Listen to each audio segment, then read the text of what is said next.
Feliz Navidad. Feliz Navidad, Alex.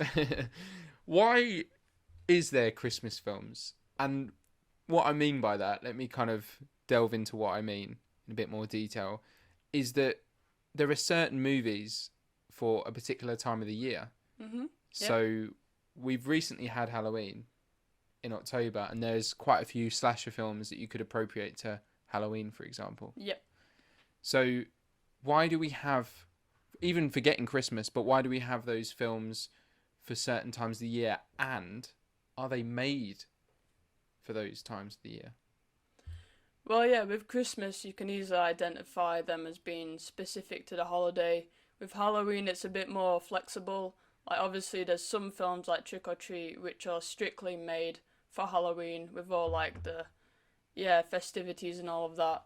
But other horror films are a bit more like, do you watch them at Halloween or can you watch them at any time?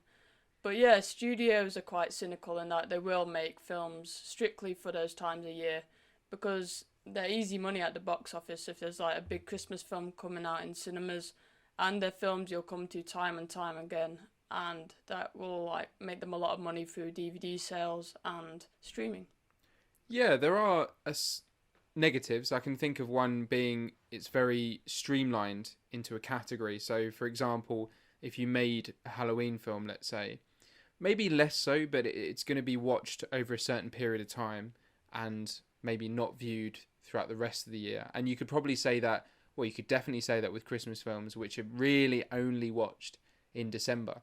Yeah, unless you're strange. Yeah.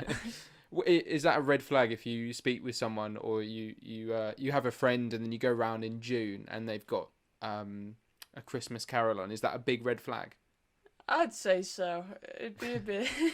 I'd be a bit thrown off by that, unless they were watching it for a specific reason. Like if one of my film studies friends was doing like an essay on, I don't know, CG animated films and was watching the Polar Express. But aside from that, I'd be very thrown off. I Yeah. think. I think I read once there's this woman who celebrates Christmas every single day.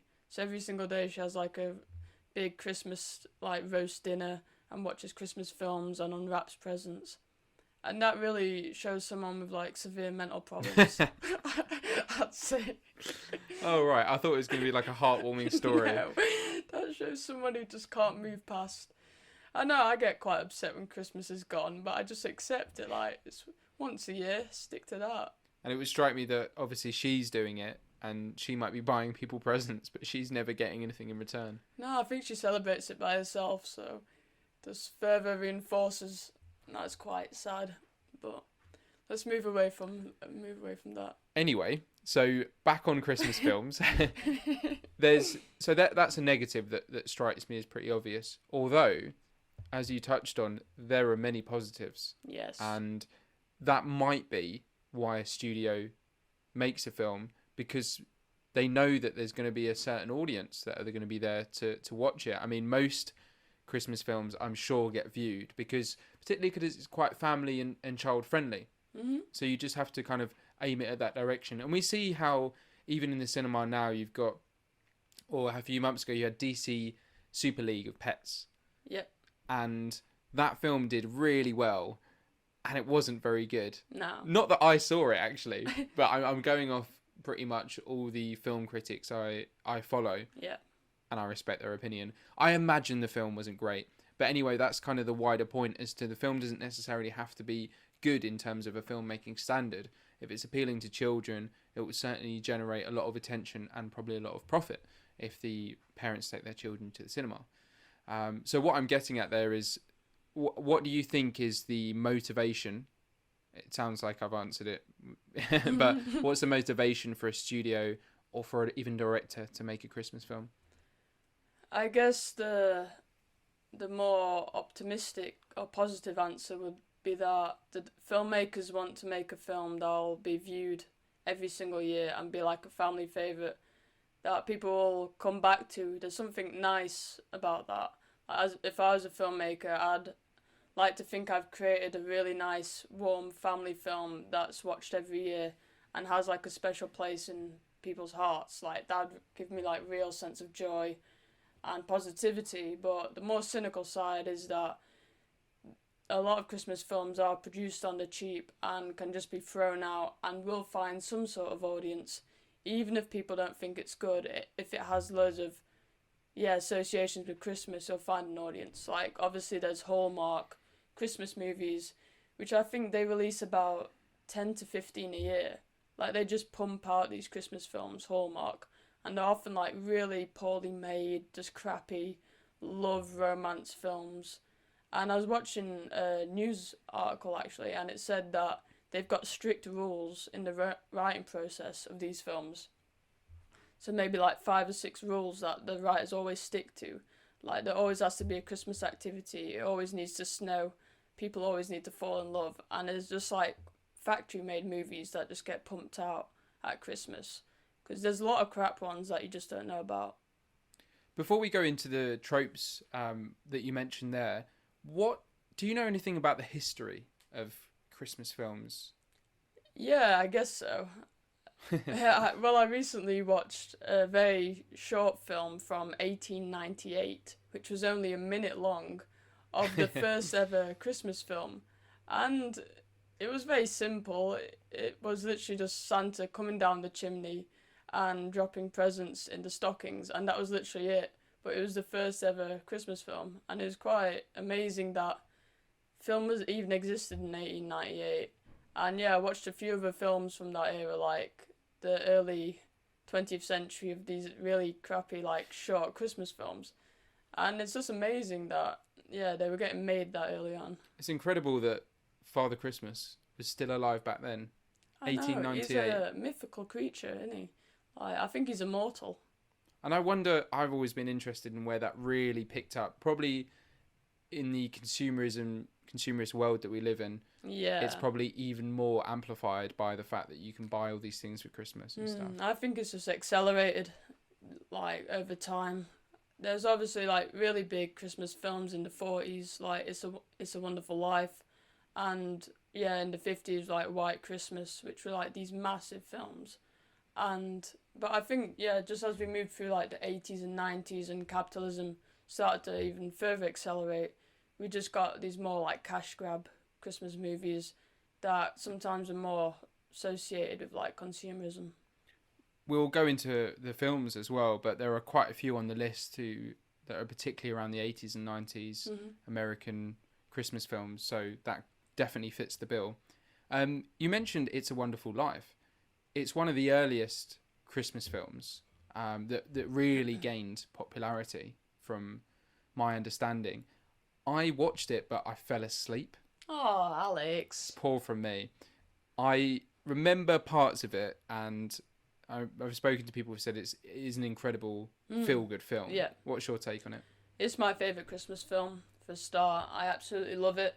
It's directed by someone called Frank Capra, and his nickname was Capricorn because he made, like, really kind of cheesy, sentimental films, and cynical critics like to label him Capricorn. And you can tell by that name that it is quite a heartwarming story, but it does have more gritty elements as well, because it's about a man who becomes kind of disassociated with life. He kind of wants to follow the American dream and achieve big things and go travelling, but it never really goes his way, and he's kind of stuck in a rut. And it's kind of that existential crisis of that. But eventually he finds that family and connection and just being with the ones you love is the most important thing. And that really is the essence of Christmas. Like, it's not the Christmas tree or like the nice food or the presents. It is that sense of family unity and love. And that's what It's a Wonderful Life really captures. Because there isn't that much like cheesy Christmas stuff in it. It's quite a grounded film surrounding like a struggling banker and like the financial situation of the town. So it is quite mature in that way, but it's that essence of it, that heartwarming core, that really sells it. That's great. And you'll find that in a lot of different Christmas films, that's a common trope, being Christmas is a really good time to get together, get closer to your family, sort things out. It's quite a big moment. Do you either kind of go for it, or do you continue being in the same rut? And you see that in a lot of films. So what were some of the tropes that you picked out on? in It's a Wonderful Life or wider? More generally, to be honest. Yeah. Yeah, well, I recently watched an interview with a writer who was actually writing a Christmas film, and in doing so, he researched and watched a lot of his favourite Christmas films and tried to identify what makes them so good and the similarities between them. So he watched films like Elf and It's a Wonderful Life and National Lampoon's Christmas Vacation and even stuff like Bad Santa. And he noticed three different things. One is the sense of family, like unity, as we've talked about, the sense that some person in the film has become a bit like disassociated with the family life. As we've seen in Elf, like James Caan isn't the best father. He like doesn't give his son enough attention or his wife, and just kind of loses touch with what's important. So it's always bringing it back to the family and finding the love and connection again.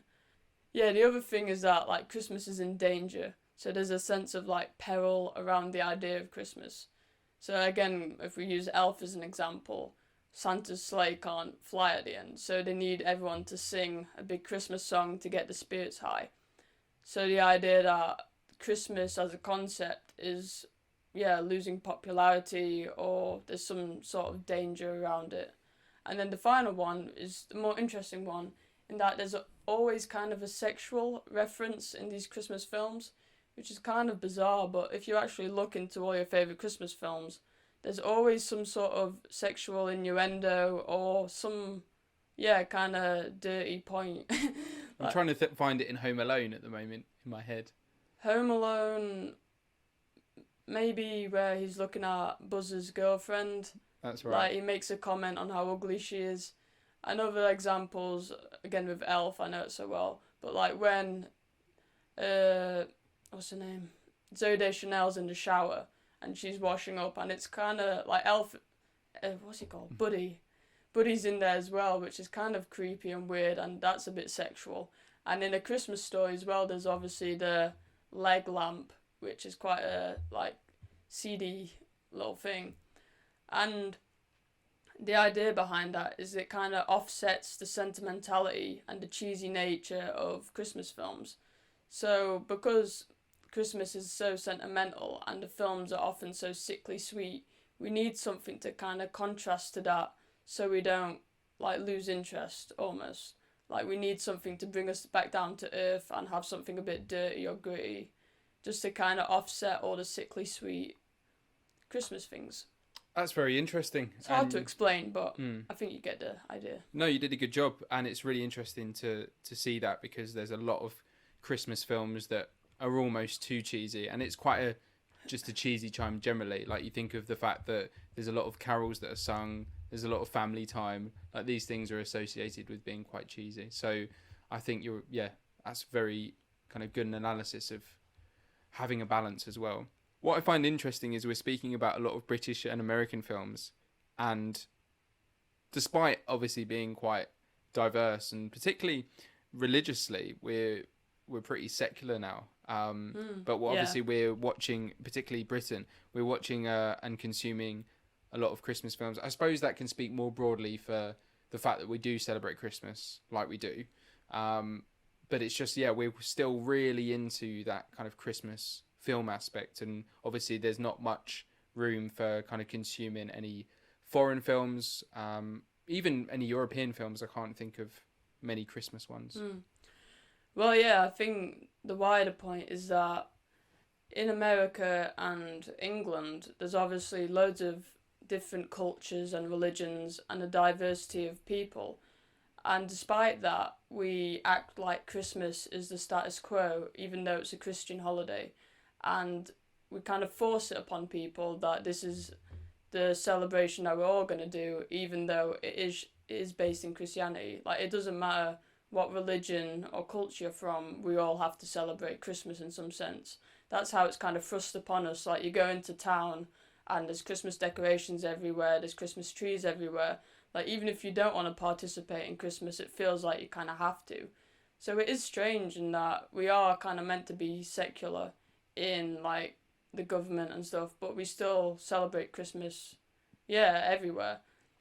And I'm obviously not Christian, but I think how it gets away with it is that we don't kind of associate it with Jesus and Christianity as much anymore.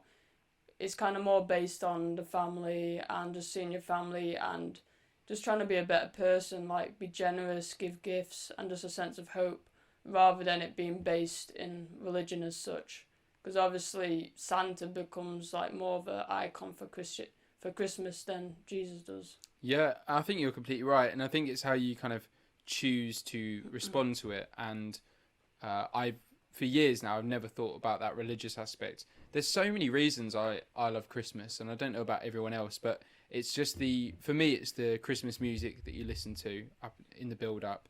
It's the fact that you're getting excited about either spending family time, watching Christmas movies, buying presents. It's a really good excuse to arrange kind of monthly or annual meetups with your friends. So Christmas dinners, a Christmas quiz, and Secret Santa. So there's like so many aspects that are outside of maybe the original meaning. So you can kind of respond to it being, because I love Christmas, for example, but it's all the rest that's kind of included, including the Christmas films. Yeah, and I think there have been conscious efforts to move away from the Christian side of it, because I think my primary school that I went to aren't doing the nativity anymore. Like, obviously when I was a child, we all did the nativity every Christmas time, and it didn't matter if you're like Muslim, you'd still be in the nativity, even though it doesn't align with your religious beliefs. And that always was a bit strange. Even though none of us were Christian, we all did this nativity celebrating the birth of Jesus, which I didn't mind. I loved like dressing up and just singing songs. Like, it didn't matter that I didn't believe in it. So it is a matter of opinion. Like, should we still do the nativity, and should we thrust Christmas upon people as much as we do? Yeah, that's strange. a good point. Yeah, but we are thrusting Christmas by we'll do it. Yeah. So, speaking of tropes, we should have maybe defined what we mean by Christmas film, because there's huge debates that take place every December with regards to some particular films and whether they are Christmas films. So I wrote a couple of down. The first is Die Hard, right? Yeah. So this is a phenomenal film. I first watched it at Christmas. And I'm gonna lay my cards on the table and say that for me, it's a Christmas film. Wow. Does this open up a debate, or can you see where I'm coming from? I totally agree. Yeah. But no, I've only seen Die Hard once, and when I was watching it, I didn't really kind of process that it was a Christmas film. Like, I wasn't watching it going, is this a Christmas film? I just was enjoying it as an action film. So I can't really recall too many moments of festivity. But I know that it takes place around Christmas time. But I wouldn't put it in my top list of Christmas films, even though I think it's a 5 out of 5. Only because the story doesn't surround Christmas in some way. So it isn't rooted in the holiday itself, which is what I'd categorise as a Christmas film necessarily. Like, it is first and foremost a big action film about like terrorism, and then it's like based in Christmas as well. Like, Christmas is almost just like a side bitch. No, it's a really weird film because it's unbelievable. Like, it's such a tight film, and it has some great characters in it. Yeah. But it's not really, and maybe that's why, because if it wasn't as good, it wouldn't get this much attention. You know, if it was just a kind of your run-of-the-mill action film, it wouldn't get as much attention. But because it is so good, and, you know, it does have quite a few references to Christmas, that's why it's kind of ends up in this public debate. Yeah, and people like to debate things nowadays. Like, I don't know how important it is to... we try to debate, like, bloody everything nowadays. Like, something just can't be a matter of opinion. It has to be, is Die Hard a Christmas film, or is it not? We must find an answer. And then people just argue and argue. And like, who cares? If you think it's a Christmas film, you think that. If you don't, don't. And does it get included? So obviously a lot of what we watch now is on streaming services. So does Die Hard get included underneath the Christmas? Yeah, I wouldn't have any problem with it being in the Christmas. You wouldn't write to Amazon Prime. I wouldn't blow my top, but I wouldn't personally watch it on Christmas Day. Like, I'd probably choose something. It's not a Christmas Day film, yeah. No, I would. Yeah, I'd choose something more, like, obviously Christmas. Maybe a bit less death as well, because I think you can watch it around the 20th, but you know, you're watching it on Christmas Day, Yeah, you've had a people nice getting meal. blown up and shot, and it's just like it's an 18 rated like hard action film. It's not one to snuggle down with the family. I was a little disappointed when I was looking through some best Christmas film lists online. There was quite a few really unusual shouts. One of them being The Lion, the Witch and the Wardrobe. Yeah, I saw that. I was a bit surprised. Santa does pop up in it. Like, they obviously think it's the White Witch or whatever, and they hide, but then they pop up and it's Christmas and it's Santa, innit? And they all get a gift. Yeah, So I'm not having that. It's hard to argue with that. Like, Santa's in it. And I also saw, so Edward Scissorhands was on there. Yeah, I saw that as well. What do you think? Nah. There's a part of the films in Christmas, obviously, he's like cutting up that ice sculpture and it's like snowing over Winona Ryder.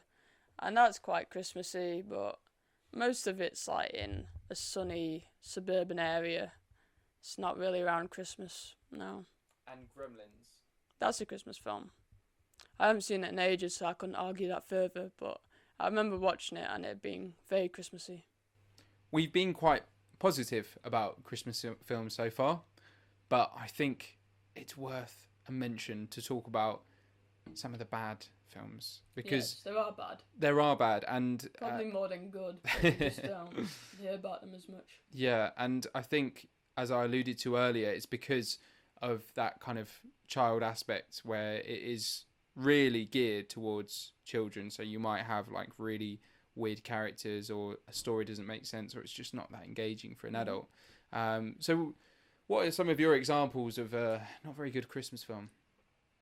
Well, there's this very lovely film called Santa Claus, but Claus spelt with a Claws, like cat claws, because the film surrounds a group of kittens and their attempts to save Christmas after Santa has a massive allergic reaction to the cats, so he can't fulfill his position. So we follow these little kittens as they try to save Christmas, and it's a wonderful time. Yeah, it's terrible. It's probably the worst film I've ever seen. These kittens have like CGI mouths that look really janky and weird, and it's filmed terribly. It looks like it was shot on my crappy DSLR, and it's just horrible. Terrible slapstick, terrible humour, obviously just pandering to the lowest common denominator and like 3-year-olds. Yeah, and that could almost ruin Christmas. It'd ruin Christmas if you watched it on Christmas Day. You'd go to bed crying. It doesn't matter if you got the present you wanted. It just ruined Christmas Day. I can't think of many films that I would despise as much as that. I know that there's been quite a few that I've been really disappointed in.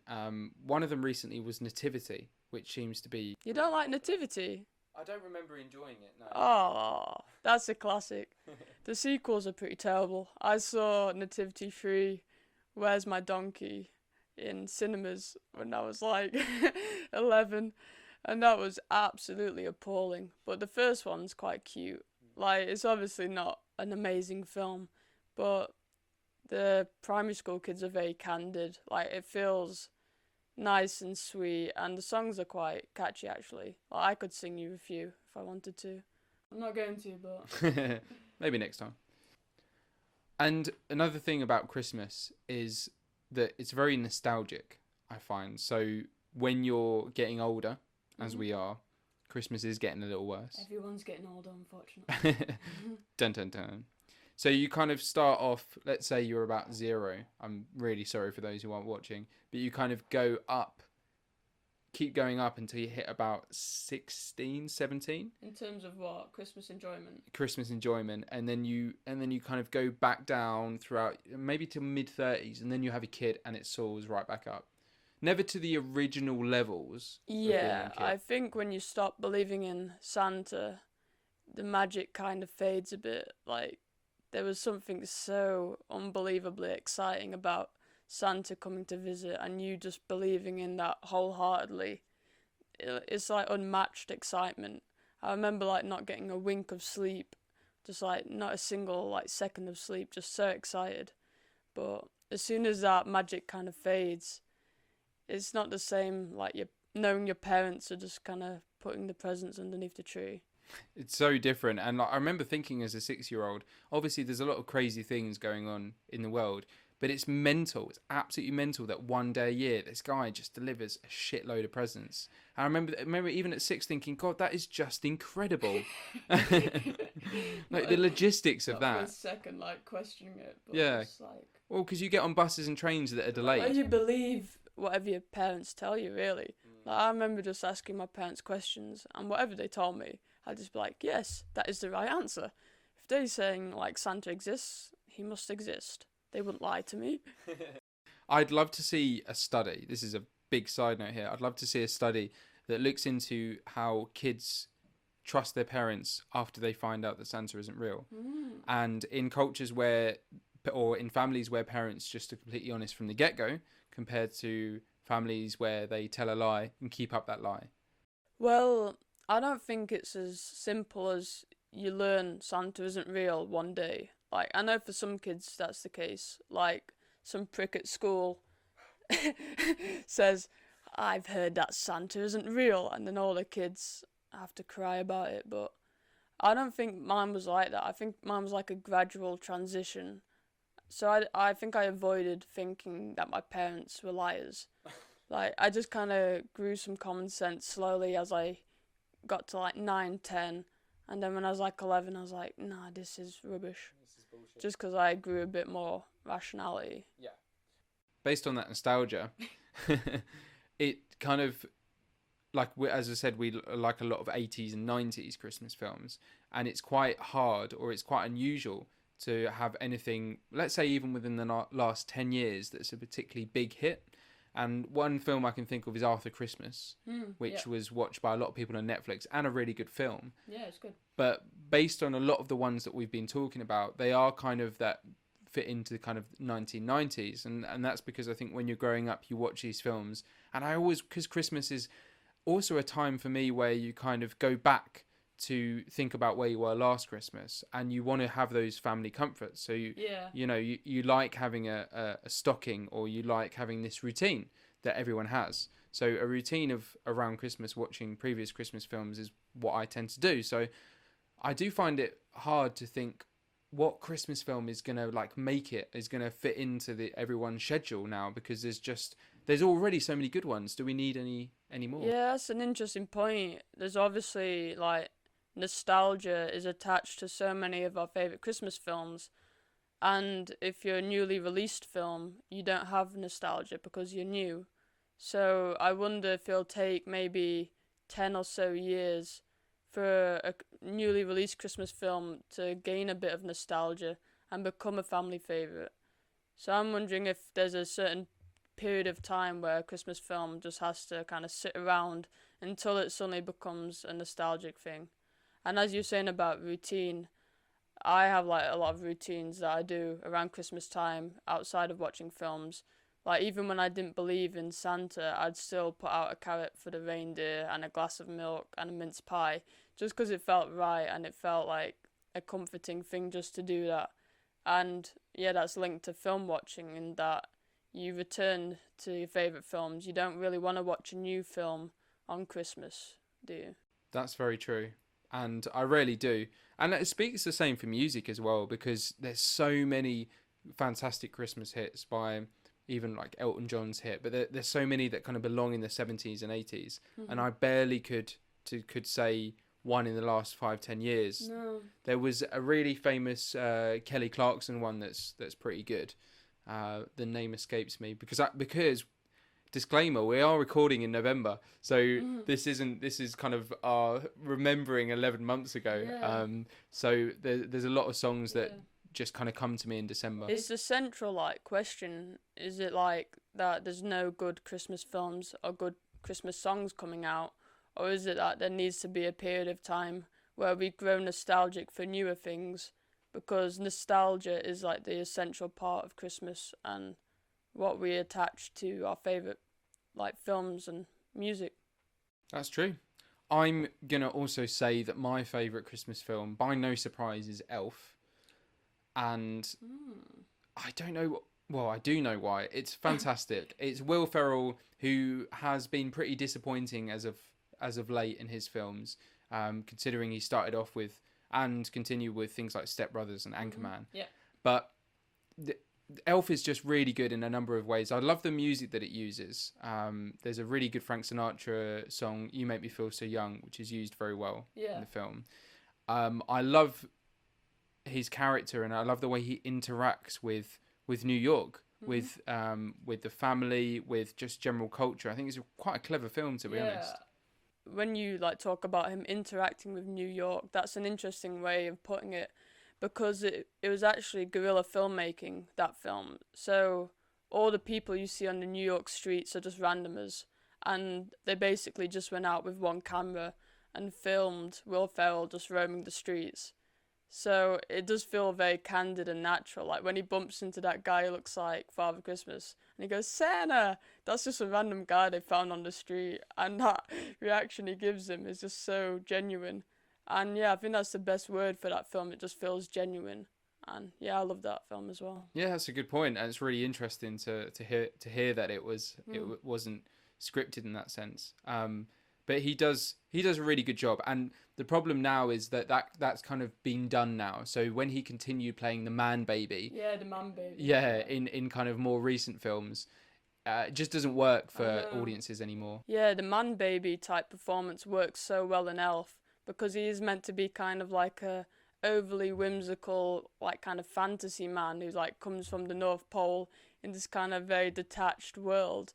And it's like contrasted with the gritty reality of New York, like him being like overly cheesy and like optimistic with like the very gritty reality, and it works in that way for the comedy. But when he tries to emulate that same performance in different films, it just becomes very tiring and exhausting, and it's like, move on from this. It's so one note. That's so true.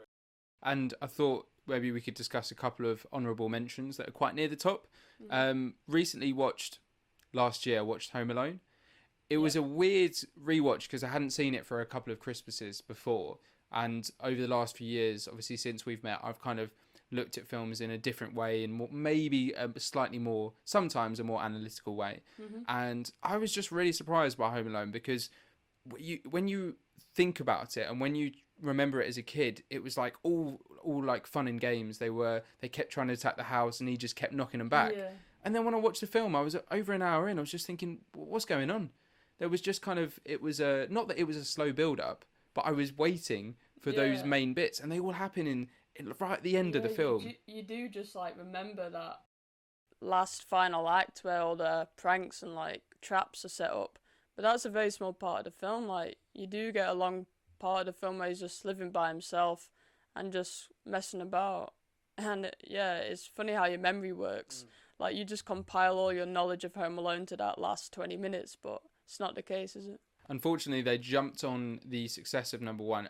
Not much wrong with number two, but number 3 and 4 are terrible films. Yeah, I haven't really seen bad. any of the sequels. Not even number 2? No. I'm not even that big a fan of the first one. Like, I enjoy it, but I'm not a big fan of slapstick comedy. Like when Joe Pesci's just slipping on ice, I'm just like, I don't really care. It's not for me. You've been framed style comedy. Yeah, it's just like, wah, wah, wah, wah. You're like, yeah, okay. And I think the final, well, actually 2 more. Unfortunately, I can't remember the name of this film. It was a short film that came out within the last couple of years, and it was with Stephen Merchant, and it was released onto Netflix. It's a short kind of 50-minute like TV kind of thing. And it was a really good, I'm sure you'll be able to find it by typing in Stephen Merchant's name. It was just a typical thing where he doesn't have a present for his child and he's getting home from work and he's got to get this last Barbie doll. So again, it fits into that consumerist thing because... It's a bit like Jingle All the Way. Yes. He needs to find, what's it called? That little action figure for his son. Yeah. It's like that the daughter, he hasn't been a very good dad, and the daughter wants this particular Barbie doll, and so he has to kind of travel the UK, and he gets into all sorts of mishaps. But I guess like the fact that that's kind of a capitalistic look, that she would only be happy and he's only a very good dad if he gets that doll, is quite funny. But it's funny, it's worth a watch. And I think I'd like to just throw in Bad Santa as well, because that's a really solid take on, it's completely opposite of a lot of the films we've been discussing. It's gritty, it's a 15 rated, it's it's got a lot about it. I haven't seen that one either. But yeah, some of my favourites are animated ones actually. So we talked about Christmas films being focused on families and children especially, and that fits in with like animation, doesn't it? Because animated films are normally focused on kids. And some of my favourite are like Klaus, which is a recent one that came out on Netflix, which is just a delightful film. Like the animation's beautiful. It's kind of like Spider-Verse a bit, where it kind of looks 2D and CG at the same time. And it's about the origins of Santa Claus, and it's really interesting how some of those myths surrounding Santa are developed in the film. So at one point they just kind of fly off a cliff in their sledge just by accident, and it looks like they're flying for a split second, and then one of the kids tells everyone that Santa flies when really they're just like crashing to their death. So just like funny bits like that, and other ones like Nightmare Before Christmas, which is debatably like a Halloween film or a Christmas film, but I normally watch it in like late November because it kind of fits in between the two. And I put that on for my family last December, and my mum said like 10 minutes through, "What do you mean this is Halloween? I don't want to watch this. This isn't a Christmas film." I know, it kind of switches midway through where he stumbles upon Christmas Town, and then it's all like kind of directed towards Christmas. But in that first half, it is very Halloween based.